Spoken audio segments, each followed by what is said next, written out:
ধর্মকে ব্যবহার করে উন্মাদনা সৃষ্টি করা হচ্ছে বলে মন্তব্য করেছেন বিএনপি মহাসচিব মির্জা ফখরুল ইসলাম আলমগীর। বলেন, পরিকল্পিতভাবে দেশকে অস্থিতিশীল করে বিভাজনের দিকে ঠেলে দেয়া হচ্ছে।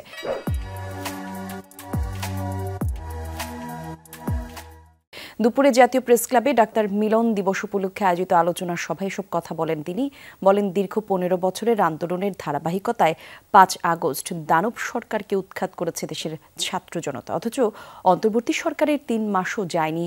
এর মধ্যে এত দাবি কেন বলে প্রশ্ন রাখেন বিএনপি মহাসচিব। বলেন, বিভাজনের রাজনীতির বিরুদ্ধে সকলকে ঐক্যবদ্ধ হতে হবে। দেশকে ভালোবেসে সকলকে ঐক্যবদ্ধ হওয়ার আহ্বান জানান তিনি। জনগণ বিভ্রান্ত হয় এমন মন্তব্য না করতে সরকারের প্রতি আহ্বান জানান বিএনপি মহাসচিব।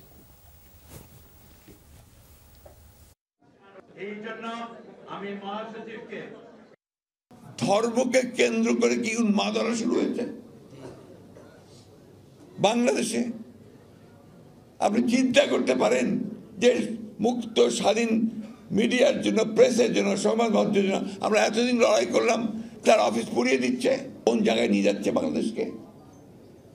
আমরা কি বুঝি আমাদের ভয়টা কোথায়? আপনারা সবাই একজোট হন, ঐক্যবদ্ধ হন।